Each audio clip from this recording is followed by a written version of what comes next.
Joining us now is Nadine Smith, Executive Director of Equality Florida, which advocates for LGBTQ rights. She was named one of Time Magazine's most 100 influential people of 2022, which is quite an honor considering there are 7.8 billion people on Earth. Nadine, what was it like being honored by Time Magazine in the company of world leaders? It was an amazing experience to be able to go to the gala and spend time obviously with celebrities. I won't pretend it's not nice to hang out with celebrities, but really for me, the little Star Trek nerd in me was more excited by being around, NASA engineers and scientists who were working on breakthroughs in COVID vaccines, and some of the people whose faces might not be as recognizable, but are making a huge difference. Florida was one of the spots in this country that Republicans did well in. What do you think accounted for DeSantis' success in this election? Well, it has to be said that DeSantis was the other Floridian included on that Time 100 list. And from the very beginning, people were asking, are you concerned about DeSantis being there? Are you going to sit at the same table? And I said from day one, there's no chance that he will come because he would have to admit that he is both vaccinated and likely boosted. And politically, he has staked his political reputation on degrading science and dismissing vaccines. So I had no fear of that. Which is really pathetic. And also I read that he has terrible table manners. So you really got lucky that he wasn't there. He eats like with his hands, like an animal. I will. I'll take your word for that. Bad manners, certainly. We've watched him bully students who were wearing masks at a press conference into taking them off. Let's actually take a look at that clip. You do not have to wear those masks. I mean, please take them off. Honestly, it's not doing anything, and we got to stop with this COVID theater. So if you want to wear it, fine, but this is ridiculous. I mean, I think that's going to hurt him in a presidential race. The way he does it and humiliates these kids with all his power, you could tell that they were terrified of him. I don't think this is going to play well. Well, we're going to find out, because I have said to people over and over again, and I think it bears out in this election, that what is happening in Florida is the perfect storm of nearly 3 decades of Republican control, gerrymandering, all of the things.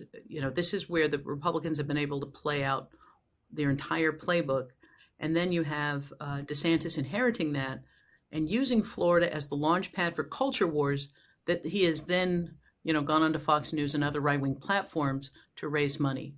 What you saw here was DeSantis created a financial juggernaut that washed over down-ballot Democratic races.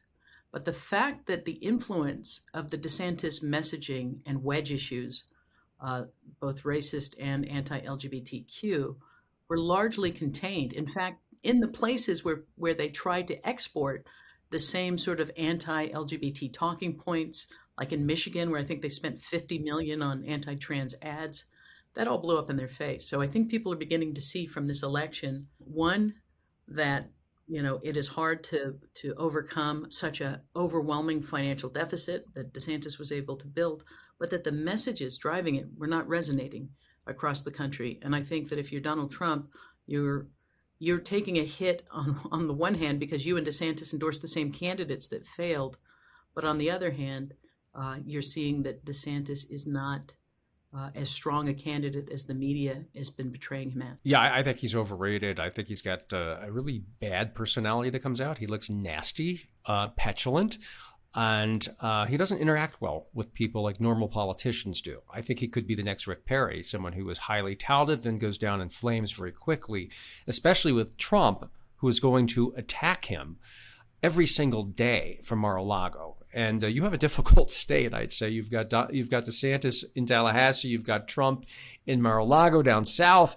You have your work cut out for you, for sure. And do you think DeSantis learned from the messaging that didn't work across the country, or is he so power drunk in Florida right now that you are going to have to contend with DeSantis doubling down on these culture wars and dividing Florida even further? It's hard to tell. I don't know that he'll learn the lesson that played out. I think you're hearing from a number of people who were Trump loyalists who were saying, the party is dead and a new party has to be reborn. But I've said to people, you don't have to assume that you were on the same course because you don't have Trump and DeSantis vying for the same base in your state. But you saw Trump come out with Ron DeSanctimonious, right? His new pet name for the governor, and a clear shot across the bow. A lot of this is played out in very subterranean ways, but now the fighting is fully in public.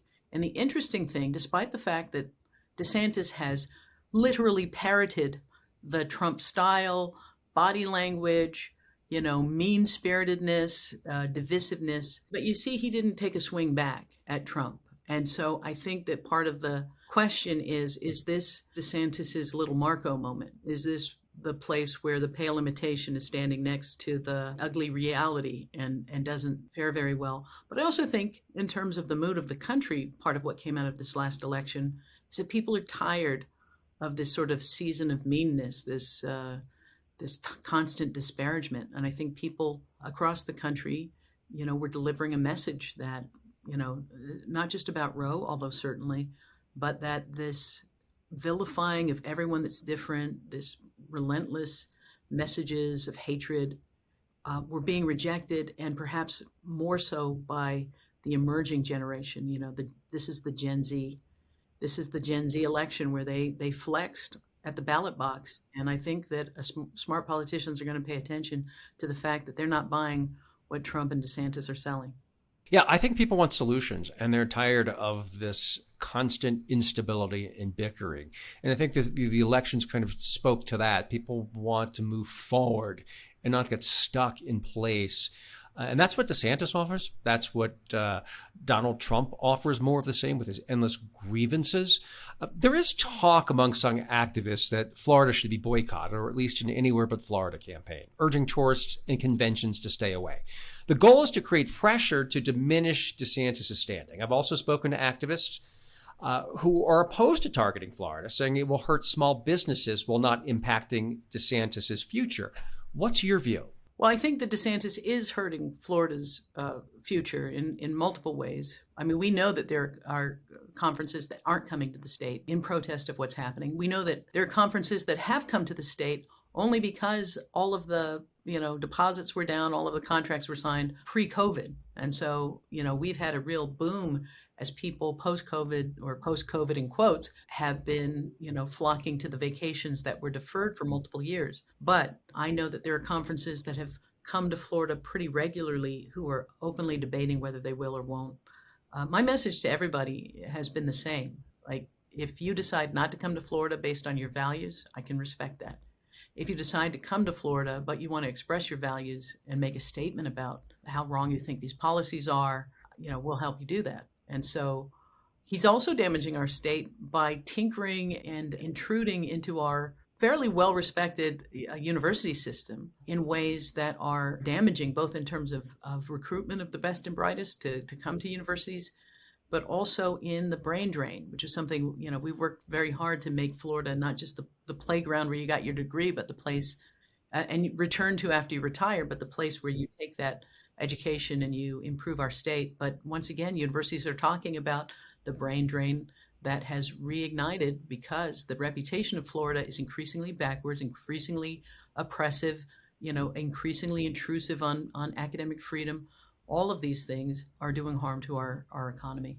And we're talking about the governor interceding and telling professors you cannot testify on climate change. I can't think of anything that screams academic tyranny, not freedom, than a governor telling professors what they can and cannot say and who they can talk to. That's going to have a long-term effect on the. And I went to University of Florida, and he's directly attacking my university, and as far as I'm concerned, degrading my degree that I have hanging on my wall. I don't want my degree to be associated with this governor who was attacking academic freedom. And the other thing is, what I don't understand about his strategy is, people come to Florida a lot for fun. They come to a place like South Beach. Let's be honest. I mean, there's a lot of sex and drugs and partying and fun, and there's a lot of crazy stuff. And there's a lot of people. I mean, Florida's a big state, and there's also a lot of sleepy beaches. But my point is that people come to Florida because it's not Alabama and Mississippi. They have nice beaches too, but they're not international destinations. They don't have people coming from all over the world. And the more he turns us in politically to Alabama and Mississippi, I think the less people are going to find it attractive as a destination.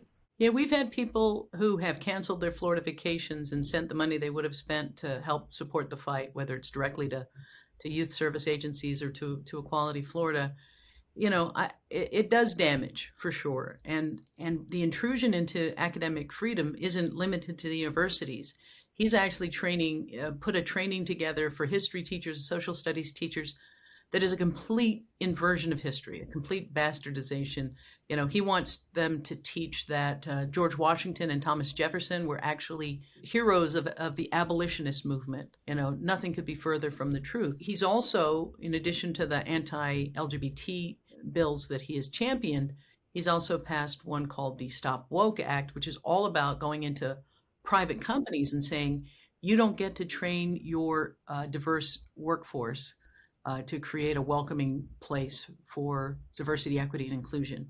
I'm going to regulate how you can train your staff. And so that's already been in court. And I think a judge has immediately said that he doesn't have those powers. But the fact that he's willing to wield governmental power and to be so petty, whether it's going after Disney with Reedy Creek or going after the Tampa Bay Rays when they put out a message opposing gun violence and saying it's time for us to take it seriously, he took funding that was slated, I think, for stadium improvement off the table. So the pettiness of this governor, the thin-skinned reaction that he has if he's questioned, is beginning to define our state as well. Yeah, and I read a really great profile. I believe it was in the New Yorker. He went and they talked to some old college baseball players. I think it was Yale that he went to. And they said he was the biggest dick they have ever met. And this is a direct quote. And they also said that he was the most selfish, as well as someone who reveled in cruelty. He liked hurting others. It was something he enjoyed. And I think that's going to catch up to him. And of course, one of the groups that he is bullying is LGBTQ students and teachers. Talk about the Don't Say Gay law and what the real impact has been on teachers and students. What is so dangerous about that bill is that it is written very specifically to be vague and to essentially be about stigmatizing. It is about creating a fear of teachers standing up for their LGBTQ kids. It is intended to have a chilling effect, and we've already seen it. Teachers being told you can't have your partner's picture, your spouse's picture on your desk. Teachers being told to scrape the rainbow safe stickers off of the doors of their classrooms. It is vague on purpose, and it is intended to make people reluctant to create the safety for LGBTQ kids. And so we are doubling down on our work in our schools, and we're challenging teachers to continue to stand up for their students. And you're not going into the teaching profession for glamour and high pay, but it is a career, and people's careers are being threatened. And I'm proud of the fact that so many of them are saying, we are going to keep showing up for these kids. We're going to continue to make schools safe, and we're going to make them take us to court. DeSantis has also gone after transgender Floridians, particularly gender-affirming care for transgender youth. Some parents are even thinking of leaving the state. Tell us about these efforts and what they mean for families with transgender children in Florida. I think part of what tells the story is that the U.S. military has said to service members stationed in Florida, if the passage of these policies makes your family unsafe, that they have the opportunity to be redeployed elsewhere. That's how serious it is.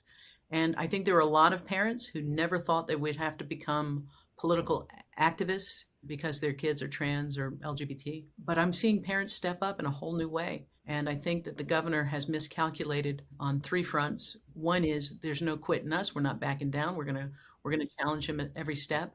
Parents are standing up to fight for their kids, and and the voices of parents are being increasing and amplifying. But I think his biggest miscalculation was students themselves, because these are students who know what it is to be in a school that affirms you, where books on the shelves reflect your life and your family, and they know what it is to have those taken away. And so, students organized themselves into days of action, massive walkouts, got themselves to Tallahassee. When they reach out to us, it's not for permission. They're saying, this is what we're doing, and here's how you can help. And so, I think that we saw that leadership show up at the polls. in powerful ways. Maxwell Frost is the first Gen Z Congress member, and he'll be representing Florida. And so I think that they have bet all of their chips on a very narrow idea of America that is fading, and we have bet our fortunes on the America that is emerging, that is diverse, that is multiracial, multicultural, and respects and protects all students, all families. And Equality Florida ran some very powerful ads. Let's take a look at those now. All right, Chelsea, you're up.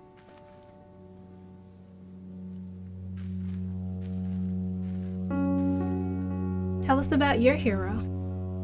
I have two heroes, my two moms.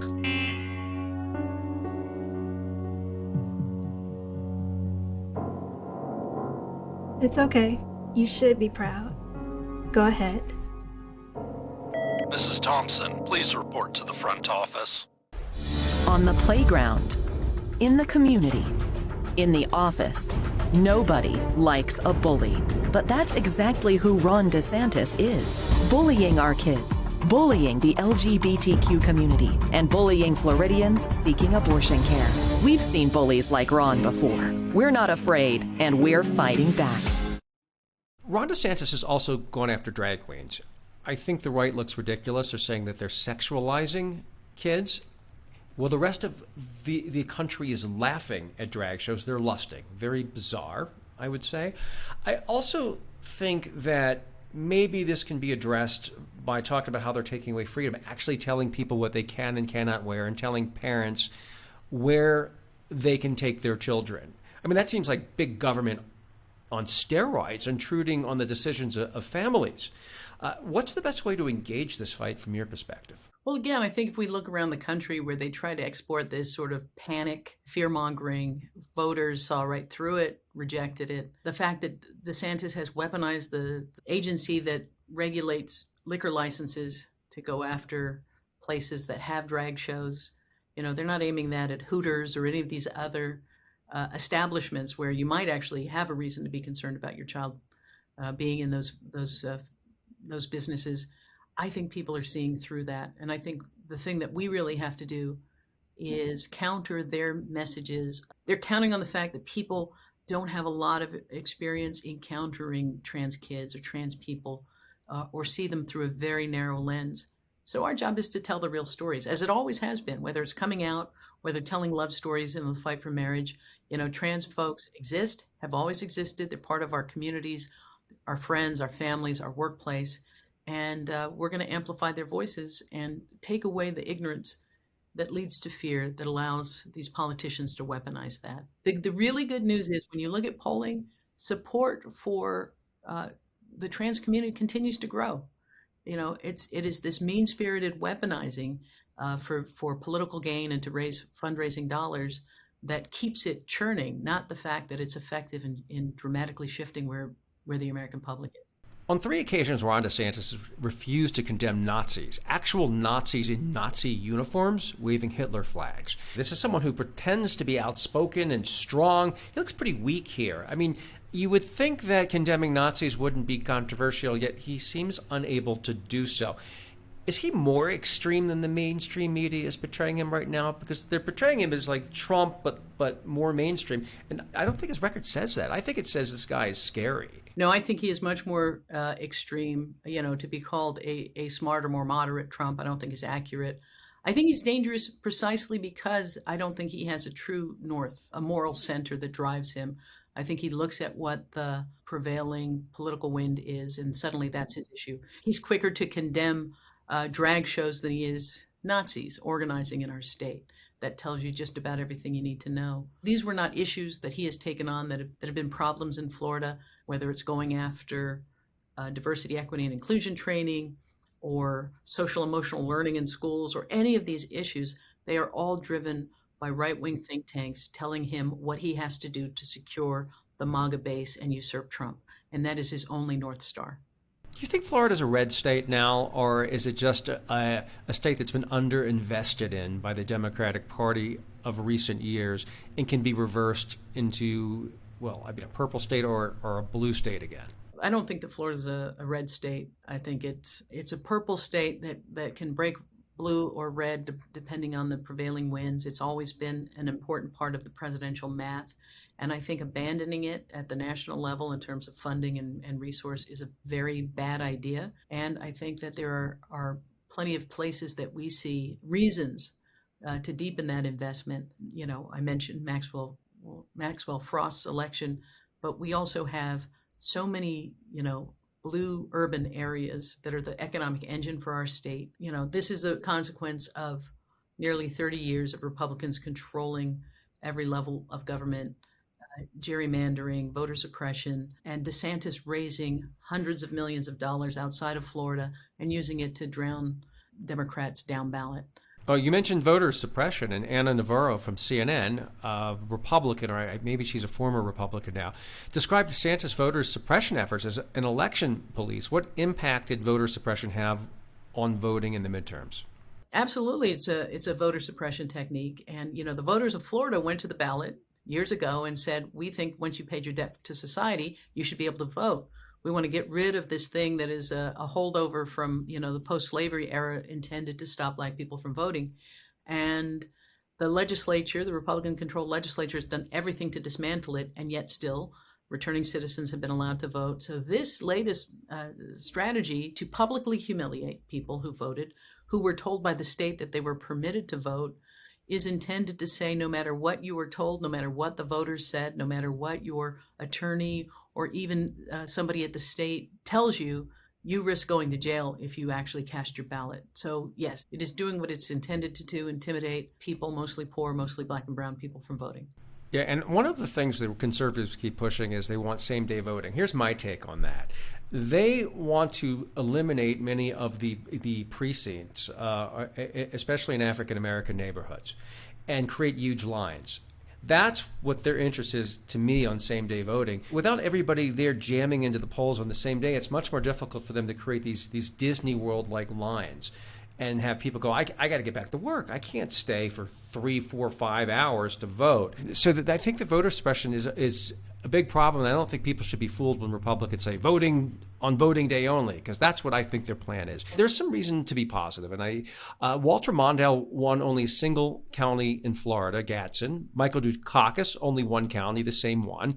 George McGovern won 0 Florida counties. Hubert Humphrey, 3 counties. But things turned around, and I think they will turn around again. So with Florida turning red in the midterms, where do we go from here, and how do we change the direction of the state? Well, I think that our messaging has begun to shape how people see DeSantis, warts and all. I mean, the piece of legislation most associated with his name nationally and internationally, I would argue, is his attacks on the LGBT community. He's not going to be able to do what Trump did, wrap a rainbow flag around his shoulders at a debate and make all of his anti-LGBT stances disappear. I think that when you look at numbers that say 76% of Americans still support marriage equality, we are on the brink of the Respect for Marriage Act being voted on, with a growing coalition of religious voices, including ones who have not always been champions on marriage equality. I think that, having a very clear anti-LGBT record, the erasure of racial history from public schools in Florida, I think all those things are going to come back to bite DeSantis. And under a microscope, having to debate in real time are not his strengths. He's thin-skinned. He's whiny, and he's going to have a hard time imitating Trump while occupying the same stage as him. Yeah, I call him Little Dick Ron, as in little dictator, is what I mean. He's like a little dictator. Especially he wanted this private police force for a while. He was promoting that in the state of Florida, which was creepy. Oh, absolutely. When he should have been attending to the hurricane in Florida, he's too busy playing politics, sending Florida money to Texas to take people who have legally arrived looking to access the legal process for emigrating to America, and flies them up to Martha's Vineyard. These are the kinds of things that may have seemed very clever to him when his pollsters and political guides were telling him to do it, but are not sitting right with Floridians. Any final thoughts you'd like to share about Florida before we go? Yeah, we remind people all the time that Anita Bryant started in Florida, but she didn't stop there. DeSantis has taken that playbook is drawing funds from all over the country. And I think it's really important that people understand right now that DeSantis is not a Florida problem. He's a national problem. If he becomes president, he'll be a global problem. And that every single state has a vested interest in joining us in stopping his political career. And the good news is there's a appetite for that. People recognize the danger of DeSantis, especially in positioning himself as a more moderate Trump. He is not a more moderate Trump. He just doesn't have some of the legal baggage that Trump is carrying. But here in Florida, we have a very strong sense that we've got to stop either of these two dangerous people who are anti-democracy, anti-LGBT, who I won't even say dog whistle racism. They've embraced it. And we're going to continue to fight them every step of the way. Nadine Smith, the Executive Director of Equality Florida, thank you so much for joining the Wayne Besen Show. Thanks, Wayne.